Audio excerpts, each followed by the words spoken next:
Welcome to step 1. In this video, I'm going to show you how to release your anxiety surrounding Pesach cleaning and turn it into a calm, nurturing, pleasant experience.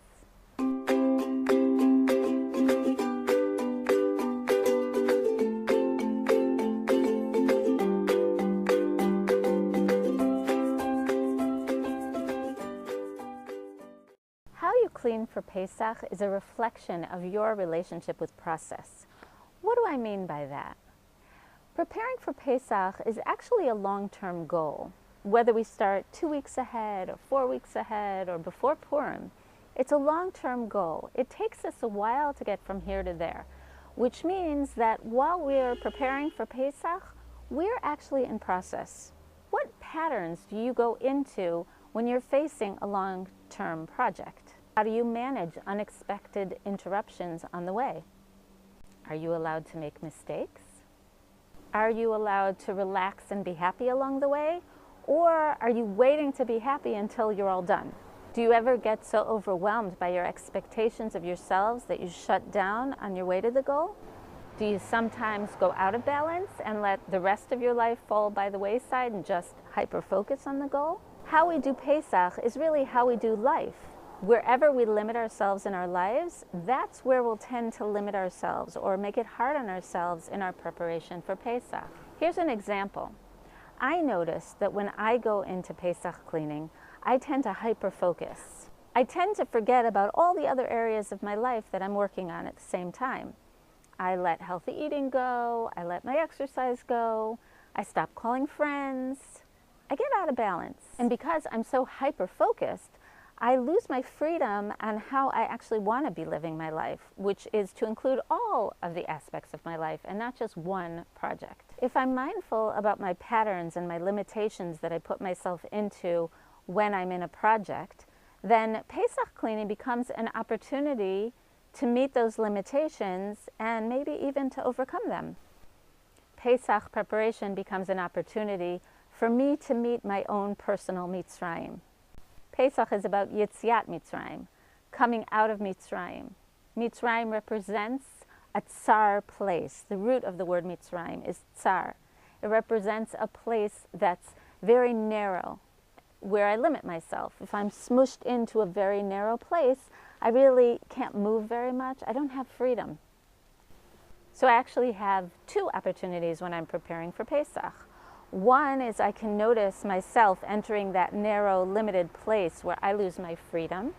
And there I can ask Hashem for help. I have an opportunity to get closer to Hashem and have Him help me leave this self-imposed Mitzrayim. And the other opportunity I have is to notice that I'm in this narrow, limiting place and work on myself, work on those limiting beliefs, maybe release some of them.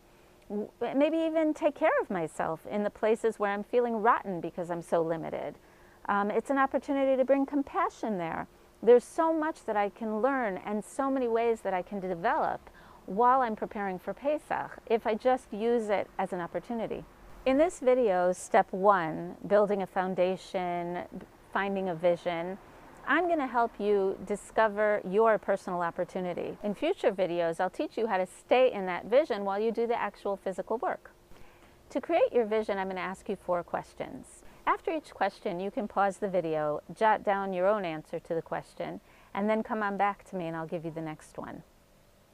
You might want to write the answers in a notebook and keep that notebook as your journal. You'll be able to use this work that you did this year in future years. So here's question number 1. How do you want to relate to your Pesach preparation this year? What patterns do you want to break so that you can get to Pesach as calmly and as efficiently as possible? So for example, my answer would be that this year I want to keep Pesach cleaning in proportion in my head and stay balanced. Remind myself and remember that there are other parts of my life that I also want to nurture at the same time. Now it's your turn. Pause the video and jot down how you'd like to relate to Pesach this year. Welcome back.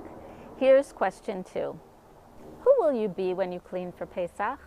On the screen now, you're going to see a list of ways of being. So if I do this exercise, who do I want to be? I choose gentle. I want to be present. and I want to be happy while I'm preparing for Pesach. Now it's your turn. You can pause the video and choose 3 to 5 ways of being that you'd like to stay in while you prepare for Pesach. Come back when you're ready. Here's question 3. What would it look like in reality to stay in the ways of being that you chose? So what do I mean by that? Here's an example from my life. I chose happy. So what will it look like in reality? When I'm happy, I tend to kind of dance through the cleaning. If the music's playing, I move in a rhythmic way, or sometimes I hum along with the music, or I sing really loud. That's what happy looks like in my reality. Happy for me also looks like gentle. It looks like my body is calm, like I'm very focused. I just start cleaning from one corner of the room and go on around the room. Gentle also looks like steady breathing. It looks like I speak lovingly to the people around me. And what does present mean? What does it look like in reality? It means that I'm very present to what's happening in my body throughout the process. So let's say I've been cleaning for a while and then I'll notice, I'm starting to breathe a little heavy, or I'm starting to snap at the people around me, or maybe I'm just feeling really tired. So being present would look like stopping right there, almost imagining a stop sign in front of me telling me to stop and breathe. And then I would just breathe and I would ask myself, in this moment, what do I need? So it's your turn now. You can pause the video and write down, what would it look like for you in reality to stay in those ways of being that you chose? Here's question 4. Sometimes life gets in the way. We're not always able to do things exactly the way we planned. Maybe someone gets sick, or maybe the weather's bad, or maybe you just woke up extra super duper tired that day and you're not going to get to do all the things that you had planned.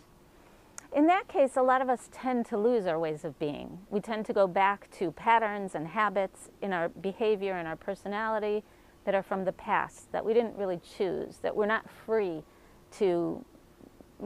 from them. It's just automatic. So question number 4 is, how will you protect yourself so that when things happen that were unexpected, you still stay in your ways of being? For me, I would make sure that I'm in the right frame of mind before I enter the room. I would do everything I can to make sure that I'm happy, gentle, and present before I enter the room.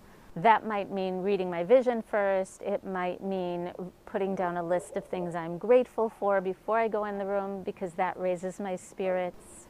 I might even put a list of the ways of being on the door where I'm working to remind me.